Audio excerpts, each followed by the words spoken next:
Welcome to my channel technical Rapta. तो आप लोग टाइटल देख के समझ ही गए होंगे कि आज हम किस बारे में बात करने वाले हैं। जी हाँ, आपने टाइटल बिल्कुल सही पढ़ा है। अब आपके इलेक्ट्रिकल व्हीकल्स 5 मिनट से भी कम समय में चार्ज हो सकते हैं। तो हम आपको एक्सप्लेन करेंगे कि ये कैसे हो सकता है और ये कौन सी नई टेक्नोलॉजी है जिसके थ्रू ये पॉसिबल हुआ है। तो चलिए शुरू करते हैं। टेक्नोलॉजी को समझने से पहले हमें ये समझना ज़रूरी है कि हमारी करंट कंडीशन क्या है। करंटली गवर्नमेंट और बड़ी बड़ी कार कंपनीज मिलके चाह रही हैं कि ज़्यादा से ज़्यादा इलेक्ट्रिक व्हीकल्स रोड पे उतारे जाएं। रोड पे इलेक्ट्रिक व्हीकल्स को उतारने का कारण ये है कि पॉल्यूशन की जो क्वांटिटी है वो एनवायरनमेंट में बहुत ज़्यादा बढ़ चुकी है और उनका मेन रीज़न एक पेट्रोल और डीजल पे चलने वाली कारें हैं। तो इलेक्ट्रिक व्हीकल्स के आ जाने से पॉल्यूशन का लेवल काफ़ी कम किया जा सकता है। ये एक इंपॉर्टेंट रीज़न है कि हमारी गवर्नमेंट इलेक्ट्रिक व्हीकल्स पे ज़्यादा ध्यान दे रही है। अगर आप एक इलेक्ट्रिक व्हीकल ओन करते हैं तो आप भी जानते होंगे कि एक इलेक्ट्रिक व्हीकल को फुली चार्ज होने में 20 मिनट से लेकर 60 मिनट्स तक का टाइम लगता है। और एक बार फुल चार्ज होने पे आपकी जो इलेक्ट्रिक कार है वो कम से कम 300 किलोमीटर्स तक जा सकती है। 300 किलोमीटर्स जाने के बाद आपको फिर कहीं पे एक स्टॉप ढूंढना पड़ेगा जहाँ पे इलेक्ट्रिक चार्जिंग फैसिलिटी अवेलेबल हो और वहाँ पे आपको 20 मिनट से लेकर 60 मिनट तक रुक के अपनी कार को चार्ज करना होगा नेक्स्ट 300 किलोमीटर्स जाने के लिए। तो ये प्रोसेस जो है आपको रिपीट करना पड़ेगा बार बार हर 300 किलोमीटर्स पे अगर आप एक लंबी जर्नी पे जा रहे हैं। तो आपको क्या लगता है, आप मेरी ऑडियंस है, आप बताइए आपको क्या लगता है कि ये प्रोसेस जो है चार्जिंग का कहाँ तक कंफर्टेबल है। ये बात मुझे कमेंट्स में ज़रूर बताइएगा। तो इसी लॉन्ग टाइम चार्जिंग प्रॉब्लम को सॉल्व करने के लिए आगे आए कुछ रिसर्चर्स जिन्होंने 60 मिनट्स के लंबे टाइम को घटा कर दिया है सिर्फ और सिर्फ 5 मिनट्स। तो देख सकते हैं आप कितना बड़ा डिफरेंस ला दिया है उन्होंने। अब जो आपकी कार 60 मिनट्स में चार्ज हो चुकी थी वो अब चार्ज हो सकती है कुल 5 मिनट्स में। 5 मिनट में चार्ज करके आप अपनी कार को 300 किलोमीटर्स तक ले जा सकते हैं। उसके बाद सिर्फ आपको 5 मिनट के ब्रेक की ज़रूरत है और फिर आप 300 किलोमीटर्स और जा सकते हैं। तो कौन है ये लोग जिन्होंने इस टेक्नोलॉजी को डेवलप किया और एक इतनी बड़ी प्रॉब्लम को सॉल्व किया।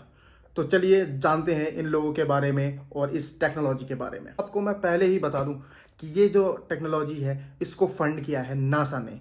और नासा अगर किसी टेक्नोलॉजी को फंड कर रही है तो इसका मतलब है कि वहाँ पे स्पेस का इन्वॉल्वमेंट ज़रूर होगा, क्योंकि नासा को हमेशा से अर्थ से ज़्यादा स्पेस में इंटरेस्ट रहा है। यूनाइटेड स्टेट्स के वेस्ट लफायत में एक यूनिवर्सिटी है जिसका नाम है पर्ड्यू यूनिवर्सिटी। वहाँ के कुछ रिसर्चर्स ने मिलकर एक एक्सपेरिमेंट किया जिसे वो कहते हैं FBCE, flow boiling and condensation experiment. तो क्या है ये एक्सपेरिमेंट? इस एक्सपेरिमेंट में रिसर्चर्स ने एक टेक्निक को डेवलप किया जिसे कहते हैं सब कूल्ड फ्लो बॉइलिंग टेक्निक। ये टेक्निक एक इम्प्रूव्ड वर्जन है हीट ट्रांसफर सिस्टम का। तो क्या होता है हीट ट्रांसफर सिस्टम? हम आसान शब्दों में कहें तो हीट ट्रांसफर सिस्टम का मतलब होता है कि एक पॉइंट से हीट को दूसरे पॉइंट तक ट्रांसफर करना। चलो एक एग्जांपल से समझते हैं। मान लो आप रशिया के ठंडे बर्फीले इलाके में रहते हैं और आपका एक घर है। उस घर में 3 कमरे हैं। 3 कमरों में से एक कमरा ऐसा है जहाँ पर हीट का सोर्स है और वो हीट का सोर्स ऐसा है कि उससे इतनी ज़्यादा हीट प्रोड्यूस हो रही है कि उसने उस कमरे का टेम्परेचर बहुत ज़्यादा बढ़ा रखा है। बट जो बाकी के बचे हुए 2 कमरे हैं वो बहुत ज़्यादा ठंडे हैं। ह्यूमंस वहाँ पे नहीं रह सकते, इतने ज़्यादा ठंडे हो रहे हैं। तो हम हीट ट्रांसफ़र को यूज़ करके हम क्या कर सकते हैं कि हम एक पाइपलाइन सेटअप कर सकते हैं जिससे उस पर्टिकुलर हीट सोर्स वाले कमरे से हीट बाकी दोनों कमरों में इक्वली डिवाइड हो जाए। उससे क्या होगा? उससे ये होगा कि आपका जो हीट सोर्स वाला रूम था वो एक कंफर्टेबल टेम्परेचर पे आ जाएगा और बाकी जो ठंडे कमरे थे वो भी एक स्टेबल टेम्परेचर पे आ जाएंगे। तो वापस आते हैं flow boiling and condensation experiment पर। तो नासा इसका यूज़ कैसे करेगी? तो नासा का जो स्पेस स्टेशन है वहाँ पे बहुत ज़्यादा क्वांटिटी में इलेक्ट्रिकल कंपोनेंट्स का यूज़ होता है जो कंटिन्यूअसली लार्ज अमाउंट में हीट प्रोड्यूस करते हैं। तो उन इलेक्ट्रिक कंपोनेंट्स को कूल डाउन करने के लिए, स्टेबल टेम्परेचर पे रखने के लिए इस टेक्निक को डेवलप कराया गया है। इस टेक्निक को टेस्ट करते हुए पर्ड्यू यूनिवर्सिटी के रिसर्चर्स को फील हुआ कि इसको हम और कहीं भी यूज़ कर सकते हैं और वो दूसरी जगह थी इलेक्ट्रिकल व्हीकल्स चार्जिंग सिस्टम। तो 5 मिनट में हमारी कार फुल चार्ज कैसे होगी और ये टेक्निक हमारी उसमें कैसे मदद करेगी, तो चलिए समझते हैं। चार्जिंग टाइम को 5 मिनट तक लाने के लिए हमको ऐसे चार्जर्स डेवलप करने पड़ेंगे जो हमें करंट प्रोवाइड करें 1400 एम्पियर्स का। बट जो अभी मार्केट में एडवांस चार्जर्स अवेलेबल हैं वो ज़्यादा से ज़्यादा 520 एम्पियर्स का ही करंट प्रोवाइड करा पाते हैं।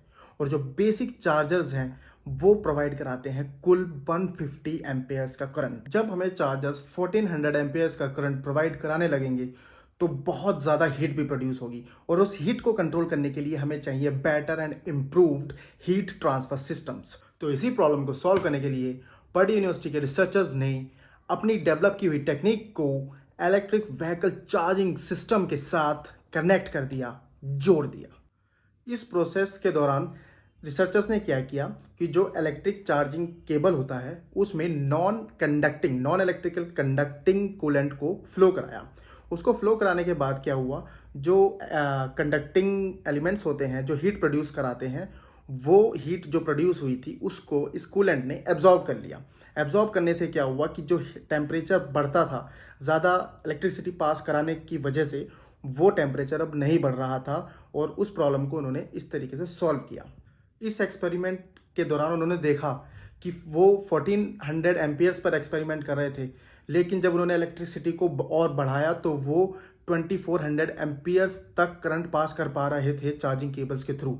यानी कि सिर्फ 5 मिनट की बात नहीं है, 5 मिनट से भी कम समय में अपने व्हीकल को फुल चार्ज करा जा सकता था इस टेक्नोलॉजी के थ्रू। अगर ये टेक्नोलॉजी फ्यूचर में मार्केट में आती है तो हमारे लिए बहुत ज़्यादा आसान हो जाएगा इलेक्ट्रिक व्हीकल्स पे शिफ्ट करना, क्योंकि जो अभी इलेक्ट्रिक व्हीकल्स के लिमिटेशंस हैं ये उसको ख़त्म कर देगा, और हम लोग कहीं भी लंबे सफ़र पे बिना किसी टेंशन के आराम से जा सकेंगे। हमें सिर्फ चाहिए होगा 5 मिनट का ब्रेक, और हम अपने सफ़र को आराम से इंजॉय कर सकेंगे। अगर आपको ये वीडियो पसंद आई है तो इस वीडियो को ज़रूर लाइक कीजिए। अगर आपका कोई सवाल है तो कमेंट कीजिए, और ऐसी ही और इन्फॉर्मेटिव वीडियोज़ के लिए चैनल को सब्सक्राइब कीजिए।